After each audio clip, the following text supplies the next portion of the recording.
কুম্ভে গিয়ে প্রাণ হারালেন শিলিগুড়ির বাসিন্দা রমেশ জাসওয়াল। তিনি শিলিগুড়ির রাজীব মোড় এলাকায় তার স্ত্রী ও 2 কন্যা সন্তানকে নিয়ে থাকতেন। পরিবারের সদস্যরা জানান, গত 7 ফেব্রুয়ারি রমেশবাবু তার এক বন্ধুর সাথে কুম্ভের উদ্দেশ্যে রওনা দেন এবং পূর্ণ স্নান করে 10 ফেব্রুয়ারি রাজধানীতে করে বাড়ির উদ্দেশ্যে রওনা হন তিনি। আর সেখানেই ঘটে বিপত্তি। ট্রেনের ভিড়ে তার শারীরিক অবনতি দেখা দিতে শুরু করে। অবশেষে হৃদরোগে আক্রান্ত হয়ে ট্রেনেই মৃত্যু ঘটে তার। বুধবার রমেশ জাসওয়ালের দেহ 11 নম্বর ওয়ার্ডে অবস্থিত তার আদি বাড়িতে নিয়ে আসা হয়। स्ट्रोक होते गिर के इनका स्ट्रोक हो गया यही हम लोग बहुत भीड़ था हाँ भीड़ के चलते उनका ये भीड़ के कारण ऐसे पहले से कोई हार्ट पहले से का प्रॉब्लम उनका नॉर्मल डायबिटीज था ऐसा कोई प्रॉब्लम उनको नहीं कौन लगता है आपका? बहुत अच्छे कितने तारीख को गए थे वो 7 तारीख को गए थे और लौटने के समय ये लौटने का तुरंत 9-10 के ऐसे परिवार के साथ पहले बातचीत हुआ था जाने के बाद? हाँ हाँ हाँ कौन सुबह गए में ही थे? बात हुआ था सुबह में ही 7 बजे में फ़ोन करके अपनी वाइफ को बोले कि तुम बच्ची का बस का आने का टाइम हो गया है तुम रेडी कर दो उसको इतना ही लास्ट बेटी कौन कौन गए थे उनके साथ? उनका एक घर का जो बगल में फ्रेंड है वो और वो इनके 2 जन मिलके हाँ गए 2 जन मिलके गए क्या नाम है उनका रमेश एज कितना होगा? 50 ओके ठीक। বলি এই মর্মান্তিক দুর্ঘটনা কি বলবেন?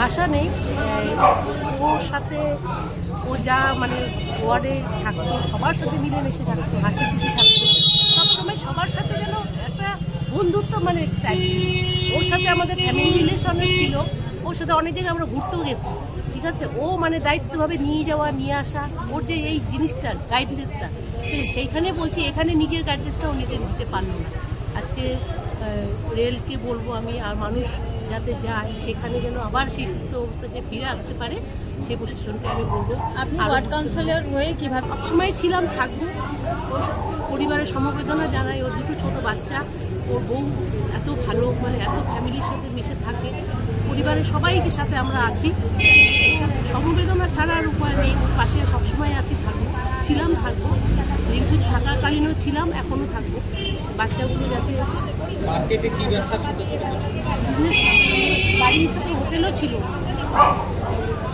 লজ এখানে কিছুদিন আগে হাজারপুর ফ্যাক্টরি এখানে মানে প্রতিনিয়ত এখানেই থাকতো শুধু রাত্রে হয়তো ঘুমাতে দিত সারাক্ষণ ওদের সাথে আমরা থাকতাম তো কীভাবে এটা হলো মানে আশা নেই পরিবারের সাথে আছে সমবেদনা জানাই ওর জন্য ধন্যবাদ।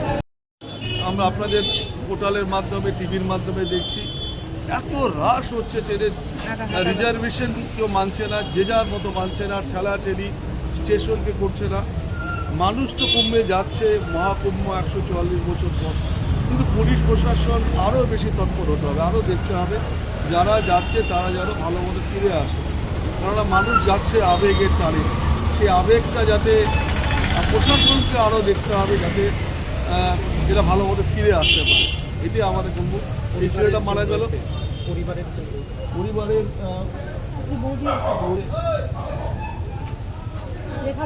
এই জয়সওয়াল ফ্যামিলি 11 নম্বর ওয়ার্ডে খুব পুরনো রমেশ জয়সওয়াল 49 বছর বয়স কুম্ভতে গেছিল কুম্ভর থেকে কয়েকটি জায়গায় ঘুরে ও রাজধানীতে আসছিল পাটনার একটু আগে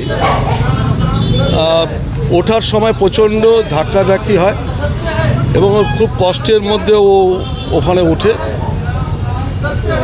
জায়গা পাচ্ছিল না ট্রেনে দাঁড়িয়েই ছিল কিছুক্ষণ পরে যখন বসতে শ্বাসকষ্ট হচ্ছিল তখন অসুবিধা বুক করার সময় সে মারা যায় সবচেয়ে খারাপ লাগছে যার বয়স অল্প 2 বাচ্চা আছে আর এই বয়সে একটা বাচ্চা চলে যাওয়া আমাদের কাছে সত্যি খুব ভালো ছেলে ছিল আমার তো খুব প্রিয় আমার এবং আমার পরিবারের সঙ্গে বর্তমানে উনি কোথায় থাকতেন? বর্তমানে হায়দারপাড়া থাকতো কিন্তু এটা ওদের আগের বাড়ি এটা ওদের 30-50 বছরের আগের বাড়ি এখানেই ওদের পুরো আগে একটা ফ্ল্যাট ওরা নিয়েছে হায়দারপাড়াতে রাজীব মোড়ের পেছনে ওখানেও ভাড়া থাকতো মাকে নিয়ে কিন্তু এখানেই ওর দোকান বাড়ি এটাই ওর এই জায়গাতে সম্পূর্ণ সবসময় আছি ওর প্রতি সময় আমাদের সঙ্গে কয়েকদিন যাওয়ার আগেও আমাদের সঙ্গে দেখা করে গেছে দুটোই বাচ্চা 2 বাচ্চা ও ব্যবসা করতো মাত্র 49 বছর বয়স রমেশ জয়সওয়াল কুম্ভ থেকে ফেরার পথে রাজধানী এক্সপ্রেসে পাট্টার একটু আগে ধাক্কাধাক্কিতে ও নেমেছিল। সে পাটনাতে উঠতে রাজধানী থেকে উঠার পরেই শ্বাসকষ্ট হয়। অনেকক্ষণ পরে সিট পাওয়ার পরেই সে মারা যায় এবং পাটনাতে তাকে স্টেশনে নিয়ে যাওয়া হয়। পাটনা স্টেশন থেকে তাকে রেখে দেওয়া হয়েছিল। পরবর্তীকালে অ্যাম্বুলেন্স করে গতকাল রাতে পাটনাতে ছিল, আজকে সকাল রাতের থেকে ফিরেছে, একটু আগে বাড়িতে এসছে। দুটো বাচ্চা আছে, মাত্র 49 বছর বয়স একটা ছোট ছেলে। কিন্তু এইভাবে চলে যাওয়াটা আমরা মেনে নিতে পারছি না। আমাদের খুব পরিবার সূত্রে কি জানা যাচ্ছে ওনার কি মানে হার্টের সমস্যা ছিল না, কোনো অসুস্থতা ছিল না, কোনো কিছু ছিল না। ভিড়ের কারণেই এটা ভিড়ের কারণ কেউ বলছে গ্যাসও হতে পারে, ভিড়ের কারণ হতে পারে, সাফোকেশন একটা হয়েছে। কিন্তু ও এত মানুষ যাচ্ছে, একটা বাচ্চা ছেলে মারা গেল, এটা আমাদের কাছে খুব শোকের। আমাদের আর কিছু ভাষা নেই। ও সমবেদনা। उनका हार्ट स्ट्रोक हो गया, वो गिर के उनका स्ट्रोक हो गया, यही हम लोग सुने नहीं। बहुत भीड़ था इसमें। हाँ, ट्रेन भीड़ के चलते उनका ये हाँ, भीड़ के कारण। ऐसे पहले से कोई नहीं, पहले से कुछ नहीं, सिर्फ उनका नॉर्मल डायबिटीज़ था, ऐसे कोई प्रॉब्लम उनको नहीं था। कौन वो लगता है मेरे आपको? देवर हैं, बहुत अच्छे कितने देवर तारीख को हैं। गए थे वो 7 तारीख को गए थे। हाँ, वो बहुत अच्छे हैं। और लौटने का समय ये लौटने का तो उनको 9-10 के। ऐसे परिवार के साथ पहले बातचीत हुआ था जाने के बाद? हाँ हाँ हाँ, सुबह में ही बात हुआ था। सुबह में ही 7 बजे में फ़ोन करके अपनी वाइफ को बोले कि तुम बच्ची का बस का आने का टाइम हो गया है, तुम रेडी कर दो उसको। इतना ही लास्ट उनसे बस बेटी से बात हुई। गए थे उनके साथ? उनका एक घर का जो बगल में फ्रेंड है वो, और वही गए थे, 2 ही आदमी गए थे। 2 जन मिलके? हाँ, 2 जन मिल के गए थे। क्या नाम है उनका? उनका रमेश कुमार जायसवाल। एज कितना होगा? एज 50। हाँ। Bureau report, news capsule.